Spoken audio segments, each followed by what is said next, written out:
ጉሮሮ ለጉሮሮ ተታናንቄ በነበርኩበት ሰዓት ወይም በከረምኩባቸው ጊዜያት የኢትዮጵያ ቤተክርስቲያንን ከውጭ ሆኖ ሲያጠቃ የነበረ ቃልቻ ሰይጣን አጋንንት ሆኖ ቤተክርስቲያኒቷን ሲንን የነበረ ሰው ዛሬ መጥቶ ተቀምጦ ማገልገሉ ይሁን እሺ፣ ለዛ በቅታል ካሉት ምንም ችግር የለም። እኩል መነጋገር አንችልም። በድፍረት ነው የምናገረው። ፈንዳጩ እንደፈለኩ ፓስተር ቢኒያም ማለት ገና ሳይመጣ ወይም እንትን ሳይል በፊት ጴንጤ ሆኖ እውነት መስክሯል ብለን ድምፅ የሆንኩለት ቃላት ያስተላለፍኩት ነው። ይመጣል፣ እሱም እንስማው። አምጣው፣ እሱ ራሱ ስለ ሰንደቅ ዓላማ የሚናገረውም ማለት ነው። አምጣው፣ መልኩ እየታየ ነው የሚናገረው። እኔ ከዚህ መንፈስ ጋር ነው እየተጣለው ያለሁት። ስሙት። ሰይጣን ምን ታደርግልኝ። ስለዚህ ሰይጣን የኛን ፊደል ሀሁን አይፈራም። ሰይጣን አንበሳ የሚለውን አይፈራም። ሰይጣን ሰንደቅ ዓላማችንን አይፈራም። ይሄ ቤተክርስቲያን ትምህርት አይደለም። ዘመድኩ እንግዲህ ያስተምራል። ጎግልዬ አሁንም ላስቸግርህና ስለ ሲያትሎች ሲናገር ልክ ሰይጣን የሚለው ጋር አምጣልኝ። ሰይጣን ፊደላችንን ይፈራል። ሰይጣን መመታት አለበት። እንደዚህ አይነት ትምህርት ማለት ነው። አትሰደብማ ቤተክርስቲያን አጥና ሰንደቅ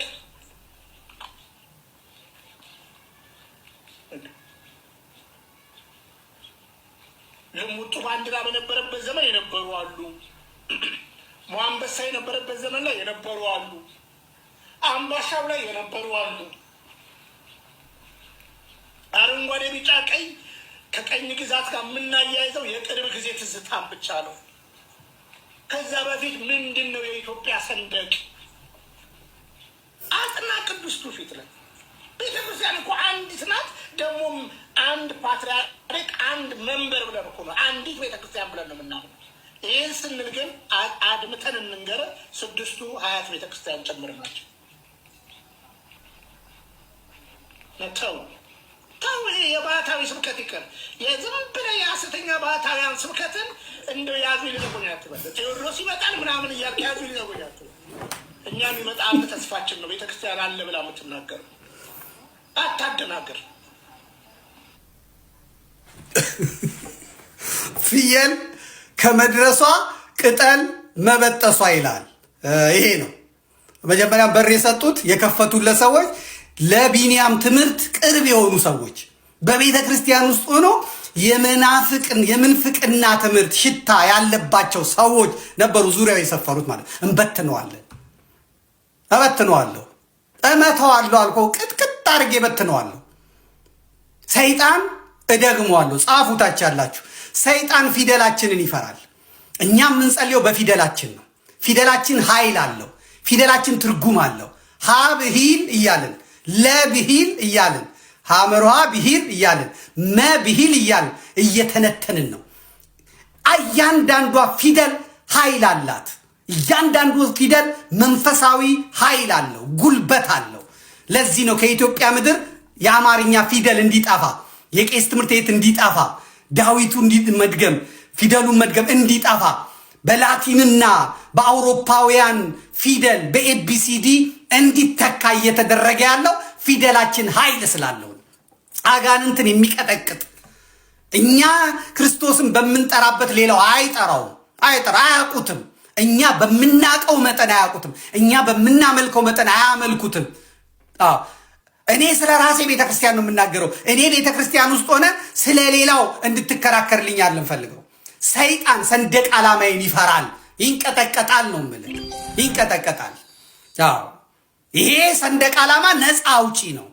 ይሄ የኢትዮጵያ ሰንደቅ ዓላማ አረንጓዴ፣ ቢጫ፣ ቀዩ ድል አድራጊ ነው ብለው እነ ጋና የአፍሪካ ሀገራት ቅርጹን ቀያይረው የኢትዮጵያን ሰንደቅ ዓላማ እንደ ኃይል እንደ ምልክት አድርገው ነው የተጠቀሙበት። ይሄንን ለወደል መናፍቅ አይገባውም።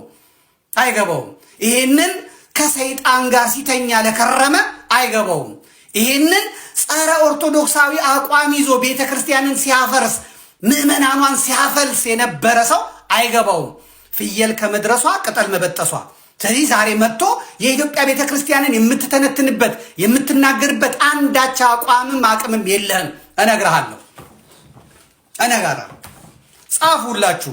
ፊደላችን ኃይል አለው በሉ።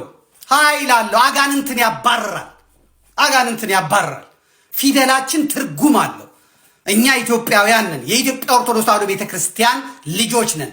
ፊደላችን ኃይል አለው። ኃይሉ ለአንተ ነው፣ ለደካማው፣ ለቀሽሙ።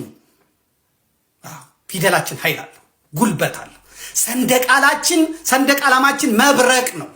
ይህን ሰንደቅ ዓላማ ሲያዩ የሚነስራቸው አሉ፣ እናውቃለን።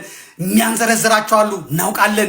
ሲያዩት ካላቃጠልኩት ካልቀደድኩት የሚሉ አሉ፣ እናውቃለን። ኃይል ስላለው ነው፣ ፓወር ስላለው ነው፣ በዋጋ የመጣ ስለሆነ ምስጢር ስላለው ነው።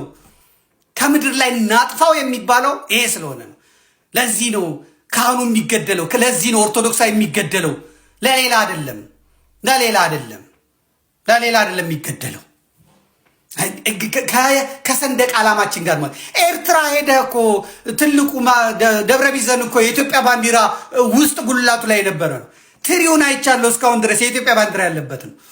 በጉልበት እኮ ነው የተገነጠለው። ሂድ ትግራይ፣ እናቶቻችን ወገባቸውን እኮ አድርገው ኢትዮጵያዊ ማንነትን እንዴት ታቀለዋለህ? እንዴት ታረክሰዋለህ? እኔን ያስተማሩኝ ባህታዊ የማስተምረው ባህታዊ ትምህርት ከሆነ በሰንደቅ ዓላማ በፊደሌ ጉዳይ ባህታውያኑን እግዚአብሔር ረጅም ዕድሜ ይስጣቸው። ካንተ ፓስተር ይሻላል።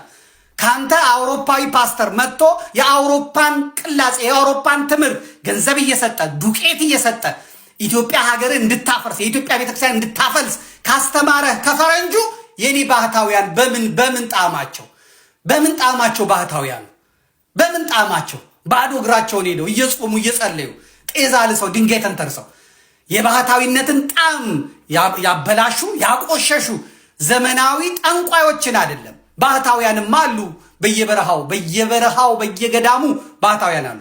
መኪና የሌላቸው ቢዝነስ የማይሰሩ እናጠምቃለን ብለው ፀጉራቸውን አጎፍረው ህዝብ የማይዘርፉ ነጋዴ ሐሰተኞችን አይደሉም።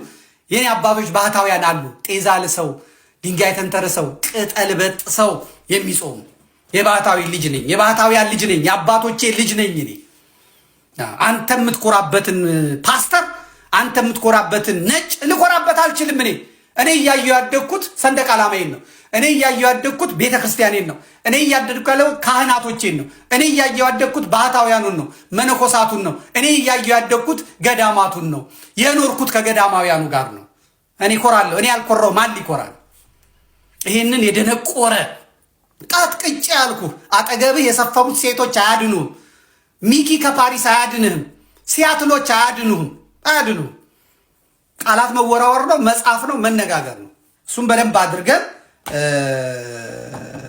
እናያለን ማለት ነው። እናያለን።